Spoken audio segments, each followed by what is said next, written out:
Surya Hansda encounter की जांच और रिम्स-2 के काम को रोकने की मांग को लेकर भाजपा का एक प्रतिनिधि मंडल आज राजभवन पहुंचा। प्रदेश अध्यक्ष और नेता प्रतिपक्ष बाबूलाल मरांडी के नेतृत्व में यह प्रतिनिधि मंडल राज्यपाल से मिला और उन्हें मांग पत्र सौंपा। तो चलिए क्या कुछ कह रहे नेता प्रतिपक्ष बाबूलाल मरांडी, सुनते हैं। आज एक प्रतिनिधि मंडल पार्टी की ओर से राज्य के महामहिम से हम सब लोग मिले।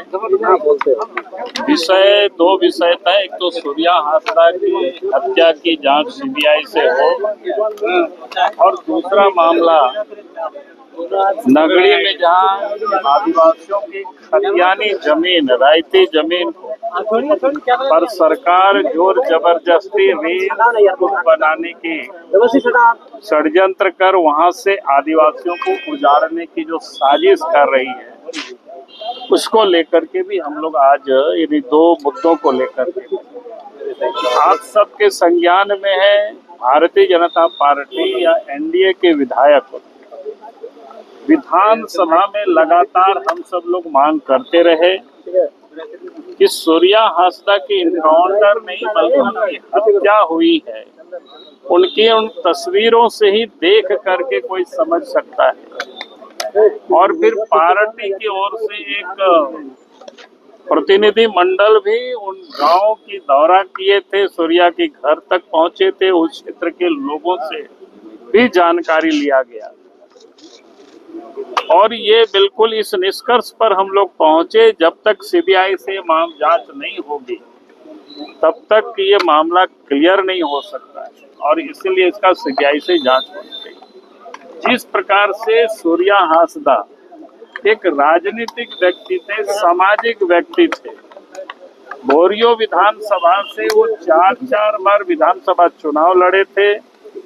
उनके घरों में आज भी जाएंगे, आप सब लोग सोशल मीडिया में भी देखे होंगे, जो बच्चे जो गरीब असहाय अनाथ बच्चों को फ्री ऑफ कॉस्ट पढ़ावाते थे। और वो बच्चे भी आप लोग देखे होंगे न्याय की वो मांग रहे हैं कि भाई न्याय मिलना चाहिए, उनके हत्यारों को सजा मिलनी चाहिए। कहने का अर्थ है कि सूर्या एक राजनीतिक और सामाजिक व्यक्ति थे। सत्ताधारी दल के लोग उनके केस के बारे में लोग कहते हैं। एक तो उनके ऊपर 24 में से 14 केस से वो बरी हो चुके थे, 10 में से 5 केस पर बेल पर थे और 5 केस बेल की प्रोसेस पर था। और मैं कहूँगा कोई भी व्यक्ति जो सामाजिक होता है, राजनीतिक होता है, एस्टेब्लिशमेंट के खिलाफ, माफियाओं के खिलाफ लड़ना होता है। जब लड़ते हैं तो लोगों के ऊपर कई एक प्रकार की केसें होती है, लेकिन उस कारण से आप उनको अपराधी नहीं कह देंगे जब तक कोर्ट किसी प्रकार की कोई सजा नहीं सुना देते। तो आज जानबूझ करके उनको बदनाम करते हैं। तो इसीलिए हम लोग आज जिस प्रकार से उनकी गिरफ्तारी हुई, व्यक्ति टाइफाइड बीमार से पीड़ित थे, बिलोर अपना इलाज के लिए गए थे और उधर से जब वो लौटे तो देवघर के पास नावाडी एक गांव है मोहनपुर थाना में, वहां उनको 10 तारीख को शाम के 6 बजे सादे निवास में पुलिस आती है मोटरसाइकिल से और उनको गिरफ्तार करके ले जाते हैं महागामा लालमटिया थाना। और उनको रात में वहीं पर टॉर्चर किया जाता है, 3rd डिग्री इलेक्ट्रिक शॉक से उनको मार दिया जाता है। उनकी बॉडी, उनकी फोटो ही देख करके कोई भी कह सकता है। और उसके बाद फिर उनको फेंक दिया जाता है और कहा जाता है कि इनकाउंटर, क्योंकि जिस स्थान पर उनकी लाश जमीन में पड़ा हुआ था वहां किसी प्रेस को भी जाने नहीं दिया गया, उनके परिवारों को भी जाने नहीं दिया गया, किसी गांव वालों के पास साथ कोई शिनाख्त भी नहीं हुआ। सीधे पुलिस वहां से लाश को उठा के ले आती है, पोस्टमार्टम करके परिवारों को सौंप देते हैं। बाद में वो घटना स्थल पर गांव के लोग जाते हैं, मीडिया के भी लोग जाते हैं, कहीं कोई खून का धब्बा भी नहीं था। इससे साफ होता है कि उनकी इनकाउंटर नहीं बल्कि उनकी हत्या हुई है और इसलिए जांच सीबीआई से होना चाहिए। एक तो इस मुद्दों को लेकर के जब विधानसभा में हम लोगों की आवाज सरकार नहीं सुनी तो हम लोगों ने तय किया कि संवैधानिक प्रमुख यहाँ जो राज्य के महामहिम यहाँ पर है, उनसे हम लोग मिले और सरकार को निर्देशित करें ताकि मामला सीबीआई की से जांच हो। इसलिए एक तो ये मुद्दा था। दूसरा मुद्दा, आपके बगल में ही नगरी है, आदिवासियों की रहती जमीन, उस जमीन पर विचार आगे आज से नहीं 56-57 में भी जब बिहार सरकार थी, उस समय भी बिरसा कृषि विश्वविद्यालय के लिए उस जमीन को एक्वायर करने की सरकार ने कोशिश की थी। और उस समय वहां के लोगों ने जब विरोध किया, संघर्ष किया, आंदोलन किया, तो उस समय तत्कालीन बिहार के मुख्यमंत्री को जमीन पर आना पड़ा। और जमीन को जब उन्होंने देखा कि ये खेती की जमीन है, तो उन्होंने एक्वायर करना छोड़ दिया और किसानों को कह दिया इस जमीन को एक्वायर हम नहीं करेंगे, आप सब लोग खेती बाड़ी करिए इस पर। और खेती बाड़ी ही करते रहे और फिर 2012 तक लोग रसीद भी काटते रहे, मालगुजारी भी लोग देते रहे। 2012 में फिर सरकार की थोड़ी कुदृष्टि आई, तो IIM और IIIT के लिए अधिग्रहण करने की सरकार ने कोशिश की थी। उस समय लोगों ने विरोध किया, उन लोगों के ऊपर केस हुआ।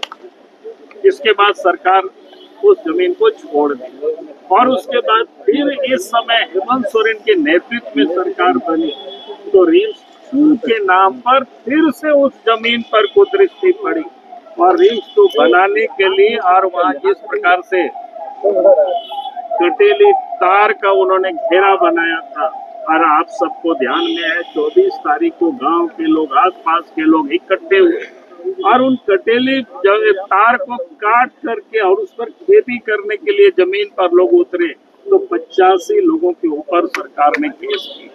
आज हम सब लोगों ने यही मांग करने के लिए आए हैं कि रिम्स को नगरी की जो रैयतों की जमीन है वो खेती की जमीन है।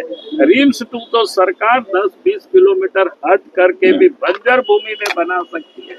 अगर सरकार को नहीं पता तो हम लोग उनको बता देंगे कहाँ कहाँ बंजर भूमि है, लेकिन उन किसानों की रैयतों की जमीन को सरकार छोड़ दे, अपने जिद छोड़ दे। हम लोगों ने महामहिम से यही निवेदन किया है, आप सरकार से बात करें और वो जमीन उन आदिवासी रैयतों को छोड़ दे, जमीन से वो लोग बेदखल नहीं हो, इससे सरकार से सुनिश्चित करावे।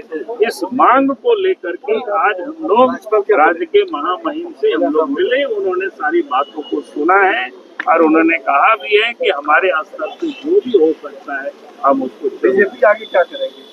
आगे जो हम लोग करेंगे, आज तो जितना हम लोग किए, आगे हम लोग इसको आंदोलन करेंगे, सड़कों तक जमीन को बचाना जरूरी है और सूर्या हांसदा के केस में CBI जांच होना जरूरी है। तो आपने सुना कि भाजपा का कहना है कि जब तक सूर्या हांसदा इनकाउंटर की CBI जांच नहीं होती और रिम्स 2 पर रोक नहीं लगती, तब तक उनकी लड़ाई जारी रहेगी।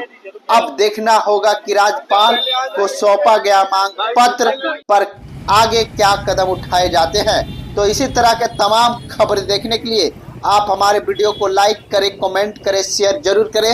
चैनल पे नए हैं तो चैनल को सब्सक्राइब करना ना भूलें। धन्यवाद।